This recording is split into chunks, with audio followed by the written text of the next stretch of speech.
Ya, kembali lagi bersama saya. Jadi kali ini kita akan belajar tetap di dunia pemrograman Python. Nah, kali ini kita akan belajar khusus tentang function ya, atau fungsi sebenarnya ya. Jadi itu apa function dan bagaimana cara menggunakannya. Oke, kita simak videonya ya.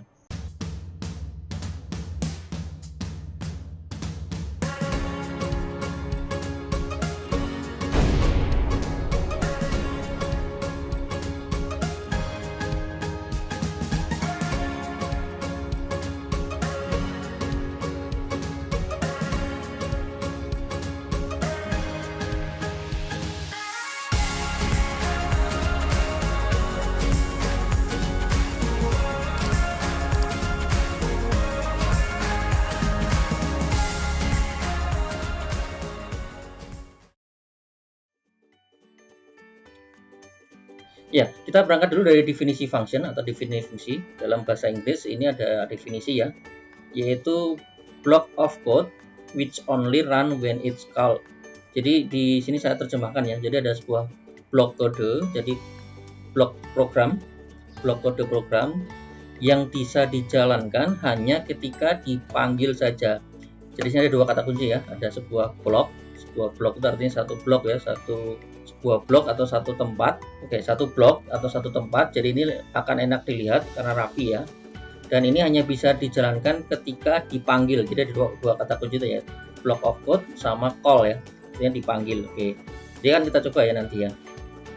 Oke, jadi mengapa kita memerlukan fungsi atau function ya dalam bahasa pemrograman? Jadi kalau Anda belajar bahasa pemrograman, dimanapun rata-rata hampir semuanya menggunakan konsep function ya atau fungsi ini ya. Jadi sebenarnya fungsi ini adalah tadi sudah disebutkan di awal ya, sebuah blok kode yang biasanya di sini saya ulang kembali, biasanya mencerminkan sebuah fungsi ya. Jadi makanya disebut sebagai function karena dia punya fungsi atau function tugas tertentu ya. Oke, dan biasanya merupakan fungsi yang dapat digunakan berulang atau bahasa kerennya adalah reusable code ya. Oke, jadi di sini ada sebuah kata kunci lanjutan lagi adalah, jadi di sini ada kata kunci lanjutan lagi ya. Jadi dia bisa melakukan fungsi tertentu. Jadi ingat-ingat ya, melakukan fungsi tertentu. Dan yang kedua dia bisa dipanggil secara berulang atau reusable code ya sebenarnya ya. Oke, jadi sebenarnya function itu buat Anda yang pemula ya. Jadi buat Anda yang pemula ini function itu sebenarnya bukan gagah-gagahan, artinya kalau Anda belajar pemrograman sudah ada function, udah kelihatan keren, kelihatan rapi, udah kelihatan kayak orang profesional, mungkin tidak ya, mungkin harus ada balik ke filosofinya ya. Jadi digunakan untuk setiap function tuh punya tujuan tertentu ya. Jadi nanti Anda harus mulai belajar bagaimana memecah kode itu dalam sebuah function, di mana function itu punya tujuan atau fungsi yang tertentu ya. Dan sifatnya nanti selain modular atau bisa dipanggil, dia juga mempunyai kemampuan untuk dipanggil secara berulang ya. Jadi kita seperti menyiapkan sebuah function yang nanti kedepannya bisa dipanggil secara berulang, atau istilah di sini adalah reusable code ya. Jadi kodenya bisa dipanggil berulang kali.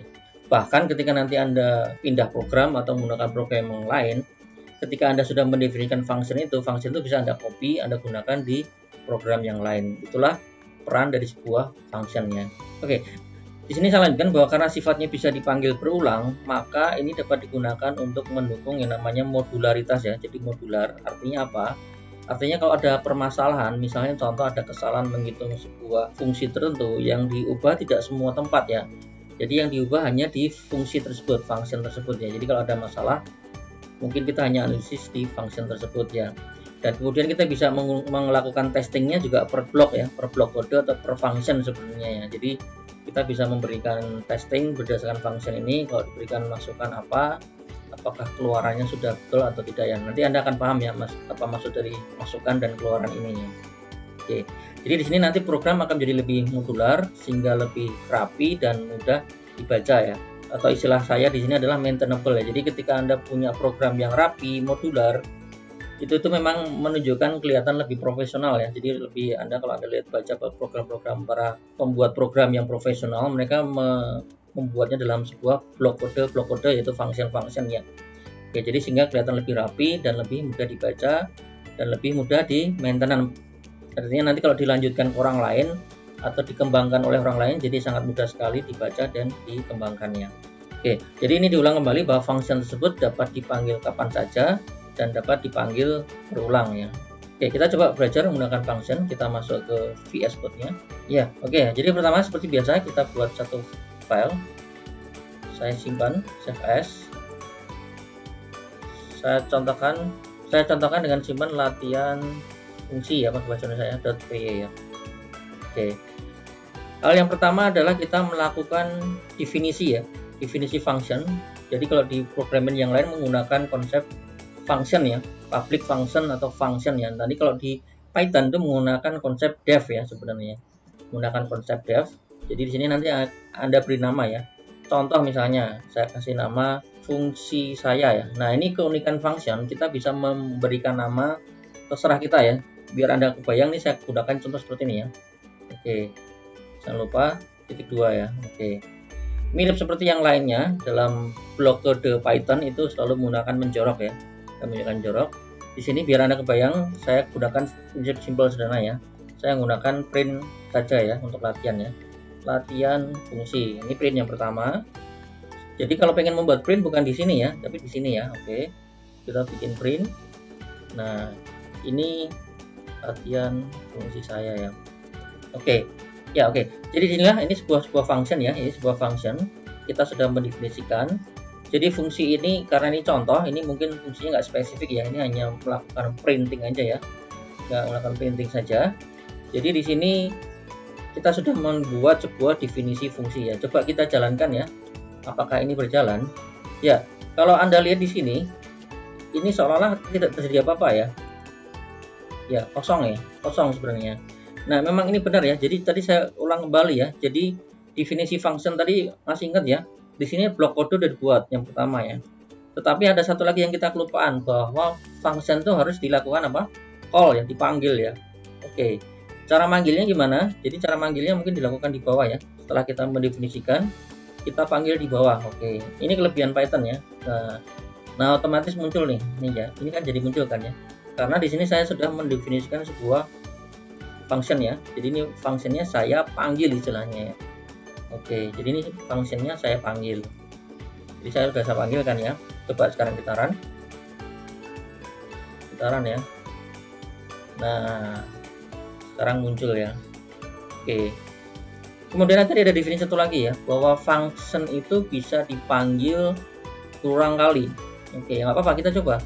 Kita coba ini kita panggil 3 kali misalnya ya. Kita cek apa yang terjadi ketika ini dipanggil 3 kali. Kita coba running. Nah, benar kan ya? Oke, jadi mungkin Anda udah mulai kebayang nih. Apa fungsi function ya? Jadi function ini punya kelebihan bahwa dia bisa dipanggil secara berulang kali ya. Atau istilah tadi di depan adalah reusable code ya. Jadi sebuah blok kode yang bisa dipanggil secara berulang ya. Oke, bahkan kalau misalnya Anda kaitkan dengan yang loopingnya sebelumnya bisa, misalnya kita pengen panggil ini selama 10 kali misalnya. Oke, kita menggunakan fungsi ini ya, contoh ya, kemarin menggunakan fungsi for misalnya ya.